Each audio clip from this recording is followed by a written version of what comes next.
बिस्मिल्लाहिर्रहमानिर्रहीम। बोलते कालम के साथ मैं अमर रज़ा खान। और बहुत ही जज्बाती मनाज़र थे, मेरे ख़ुद के आंसू जो हैं अभी तक जो हैं आंखों में हैं कि वो नौजवान सेलर जिन्होंने अभी अभी अमेरिकन आर्मी ज्वाइन की है, उनको वॉर जोन में भेज दिया गया है। फैमिलीज़ जो हैं वो रो रही हैं और अमेरिका में एहतजाज शुरू है कि जॉर्ज डब्ल्यू बुश जो कि नया एयरक्राफ्ट कैरियर है उसको भिजवाया गया है ईरान जंग में, और इस पर जो फैमिलीज़ हैं वो सरापा एहतजाज हैं। इस पर तकरीबन 5000 एहलकार हैं जो कि सारे के सारे नए हैं, पुराने अब नहीं जाने लगे ईरान के सामने, लिहाजा नए जो हैं रंगरूट जो हैं उनको भर्ती किया गया, ट्रेन किया गया और उसके बाद जॉर्ज डब्ल्यू बुश पर बिठाकर भेज दिया गया है। अमेरिकन अखबार का एक लंबा सिलसिला है, लेकिन चंद अखबारात ही या मीडिया हाउसेस जो हैं उनकी वेबसाइट्स को मैं आपके सामने पेश कर पाऊँगा, जिन्होंने ये लिखा है कि ये फैमिली बहुत ज़्यादा डिस्टर्ब हैं कि उनके नौजवान जो सुनहरे ख्वाब देख कर कि वो एक सुपर पावर का हिस्सा बनने जा रहे हैं, उनका सारी वो फूक जो है वो निकल गई है कि उनको ईरान के सामने भेज दिया गया है। इस वक्त डर रही हैं अमेरिका की फ़ौजें ईरान का सामना करने से। जेराल्ड आर फोर्ड आपको मैंने बताया वेंटिलेटर पर है क्रोएशिया में, और अब्राहम लिंकन का कुछ अता पता नहीं है। ये बहरे हिंद में डूब गया, मर गया, कहाँ गया, क्या अमान के साहलों पर किसी जगह पर ये भी भटक रहा है, कुछ पता नहीं है। दो बड़े एटमी पावर्ड जो हैं बहरी बेड़े, उनको ईरान तबाह कर चुका और तीसरा जो है तबाह होने के लिए आ गया। यानी अगर मैं बुश को ये कहना चाहूँ कि वो कह रहा है कि जो बचा था वो लुटाने के लिए आए हैं आखिरी गीत बहरी बेड़े का सुनाने के लिए आए हैं। तो ये बेड़ा जो है ये तीसरा है जो कि ईरान के मुकाबले आया है, और ईरान खामोशी से जो है ऐसे बेड़ों का बेड़ा गर्क करता हुआ चला जा रहा है। Gerald R Ford Abraham Lincoln हमारे सामने है, और डोनाल्ड ट्रंप की वो तकरीर जिसमें उसने कहा कि इधर से उधर से इधर से उधर से मिसाइल्स आ रहे थे जेराल्ड आर फोर्ड की तरफ और इब्राहिम लिंकन की तरफ, और हमें समझ नहीं आ रही थी। समझ आ जाएगी अगर जॉर्ज डब्ल्यू बुश जो है इसको भी इसी मकसद के लिए भिजवाया गया है। इसको भिजवाने के बाद जो फैमिलीज़ ने एहतजाज शुरू किया तो डोनाल्ड ट्रंप ने एक नया पैंतरा बदला और उसने कहा 2-3 हफ्ते से ज़्यादा जंग जारी नहीं रहेगी, हम वापस चले जाएंगे। जिसको आपने हरमज़ की जो है अपने ऑयल टैंकर्स की हिफाजत करनी है वो खुद करे, चाहे वो फ्रांस है चाहे वो बरतानिया है। अगर हमारी मदद को नहीं आए तो हम इनकी हिफाजत के लिए अपना बहरी बेड़ा मरने के लिए, ये उन्होंने लफ्ज़ नहीं बोला, मैं बोल रहा हूँ कि मरने के लिए क्यों यहाँ पर छोड़ दें, क्योंकि ईरान उसको नहीं छोड़ेगा। ईरान ने इससे पहले 5th फ्लीट जो है वो तबाह किया।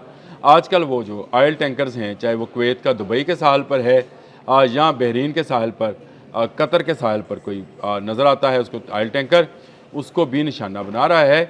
यानी मुकम्मल इजारादारी जो है आबना हरमुज़ के आबी गुजरगाह से लेकर इनकी बंदरगाहों तक इस वक्त ईरान का राज है। ईरान ये साबित कर चुका है कि अब इन बंदरगाहों से भी बाहर कोई जहाज़ उस वक्त तक नहीं निकलेगा जब तक ईरान उसकी इजाज़त नहीं देगा। याद कीजिए मैंने आपसे कहा था कि 40 साल पहले ज़ियाउल हक ने कहा था, हमारे जनरल थे जनरल ज़ियाउल हक जो सदर पाकिस्तान भी रहे, उन्होंने कहा था कि आबना हरमुज़ वो चाबी है जिससे गल्फ़ का ताला खुलता है, जिसके कब्ज़े में ये चाबी होगी वही गल्फ़ पर हुक्मरान होगा। और अमेरिका और इजराइल ने मिलकर ईरान को ये मौका फराहम किया कि वो इंटरनेशनल वाटर्स जिन पर खुलेआम जो है अरब अपना माल भेजा करते थे और बाहर से यूरोपियन माल को माल ही समझा जाए को मंगवाया करते थे, वो सब बंद हो गया। ताला लगाया आपने हरमुज़ पे ईरान ने और चाबी जेब में डाल ली है। अब पूरी दुनिया चीखती चलाती रही लेकिन इजाज़त उसे मिलेगी जिसके पास ये कुंजीगर जो है, ये ईरान जो है वो उसको इजाज़त देगा। ये एक बड़ा फ़ैसला था। अब जो जॉर्ज डब्ल्यू बुश है उसके बारे में थोड़ी तफसील बता दूं।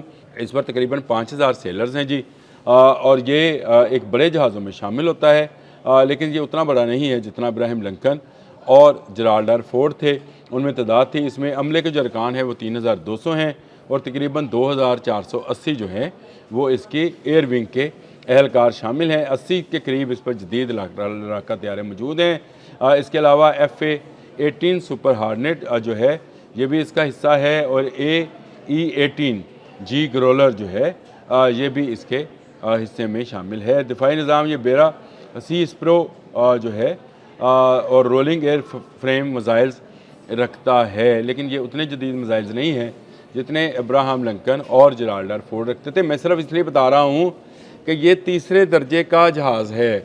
پہلے درجہ جرالڈ آر فورڈ کا تھا جو وینٹیلیٹر پر ہے، دوسرا درجے کا ابراہم لنکن تھا جو اس وقت گم ہے کہاں نہیں، اس کی کوئی خبر آ نہیں رہی ہے، اور تیسرا یہ ہے، تو اس کو میں تیسرے درجے کا اسی لیے کہتا ہوں۔ اس کے اندر ایک جو ہے ایٹمی ریکٹر ہے، ان میں دو تھے، اس میں ایک ہے، اور یہ تقریباً 30 ناٹس کے سپیڈ کے ساتھ سمندر میں، جس کو اگر ہم عام زبان میں سمجھنا چاہیں تو 56 کلومیٹر فی گھنٹہ کی رفتار سے چل سکتا ہے۔ اور یہ جہاز جو ہے اس کو بھی لایا گیا ہے، لیکن یہ نوجوان جہاز ہے۔ نوجوان اس لیے کہتا ہوں کہ اس میں سارے رنگ روٹس ہیں جن کی بڑی تعداد اس پر موجود ہے۔ بہت ہی جذباتی مناظر تھے جب یہ روانہ ہو رہا تھا، اور اس کے بعد اب جب یہ پتہ چلا کہ یہ رنگ روٹس جو ہیں یہ ایران جنگ میں جھونکے جا رہے ہیں۔ جھونکنا اس لیے کہا دیا کیونکہ آگ ہی ایران لگاتا ہے، اس کی کلسٹر بمبنگ سے ہی جرالڈ آر فورڈ اور جو ابراہم لنکن ہے وہ نکارہ ہوئے ہیں۔ اب جارج ڈبلیو بش، یہ سارے ان کے صدر کے نام ہیں۔ ابراہم لنکن ان کے شاید پہلے صدر تھے، پھر جرالڈ آر فورڈ جو تھے وہ بھی ان کے صدر رہے، اور اب جارج ڈبلیو بش کو تو سارے لوگ جانتے ہیں کیونکہ عراق وار انہوں نے ہی شروع کی تھی۔ یہ جرالڈ آر فورڈ جو ہے یہ اس کے بعد ابراہم لنکن، اور اس کے بعد اب جارج ڈبلیو بش جو ہے یہ لایا گیا ہے، اور اس کو بھی ایران جو ہے تباہ کرے گا۔ ایران کے پاس اس کی بڑی اچھی تکنیک آ گئی ہے، اور اس نے ثابت کر دیا ہے کہ دنیا میں بڑے بحری بیڑے ہونا جو ہے آپ کی طاقت کا مظہر نہیں، آپ کی کمزوری ہے۔ سمندر میں سفر کرتے ہوئے ان بحری جہازوں کو سوام اٹیک کے ذریعے تباہ کیا جا سکتا ہے، نکارہ بنایا جا سکتا ہے، اور اس میں موجود جہازوں کو بیکار کیا جا سکتا ہے۔ آپ یک لخت سارے جہازوں کو ایک دم سے میزائل آتا دیکھ کر اڑا نہیں پاتے ہیں۔ جو جرالڈ آر فورڈ کے ساتھ ہوا اس میں کتنا نقصان ہوا ہے یہ آنے والا وقت بتائے گا، کیونکہ وہاں پر موجود جہاز جو تھے وہ کتنے کھڑے ہی اس ڈیک پر، جو اس بحری جہاز کا ڈیک تھا، تباہ ہوئے۔ یہ بھی وقت بتائے گا کتنے جل کر خاکستر ہوئے۔ یہ آنے والی مورخ جو ہے جب یہ ساری جنگ ختم ہوگی اور اس کے بعد یہ معاملہ کھلے گا، تو مجھے آپ بتائیں جب امریکہ ایک جانب یہ کہہ رہا ہے کہ 2-1 ہفتوں کے بعد وہ ایران سے جانے والا ہے، تو پھر اس جہاز کو جنگ میں کیوں جھونکا جا رہا ہے؟ ایران اس کو بھی نہیں چھوڑے گا۔ اگر مذاکرات باعمل نہ ہوئے تو ایران اس کو بھی نکارہ کر دے گا۔ اور میں نے جو بات کہی کہ ایران نے ایک بات اور ثابت کر دی، میں اس کو میں بھول گیا تھا کہ اس کی وضاحت کر دوں۔ ایران نے یہ ثابت کر دیا کہ یہ بڑے بحری بیڑے جو ہیں یہ کسی کام کے نہیں ہوتے۔ یہ اس سے پہلے پاکستان نے ثابت کیا تھا، کیونکہ 65 اور اس کے بعد ہونے والی جنگوں میں وکرانت اور وشال جو ہیں انڈین بحری بیڑے وہ دوبارہ کھلے سمندر میں نہیں آئے۔ ان کو نشانہ اور ہدف بنانا جو ہے یہ بڑا آسان ہے۔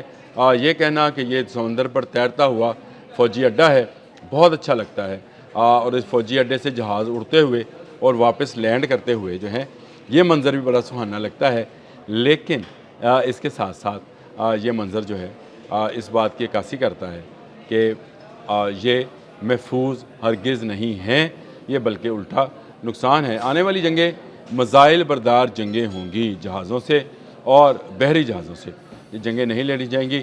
جس کے پاس جتنا اچھا اور طاقتور میزائل ہوگا اتنی اچھی اس کی فوج یا اس کی قوت کو گردانا جائے گا۔ اس جنگ نے بہت ساری جنگی نظریات کو بدل دیا۔ یہ نظریہ بھی بدل دیا کہ کوئی ملک سپر پاور ہے تو اس کو حق ہے تو وینزویلا کی طرح کسی صدر کو اٹھا کر لے جا سکتا ہے۔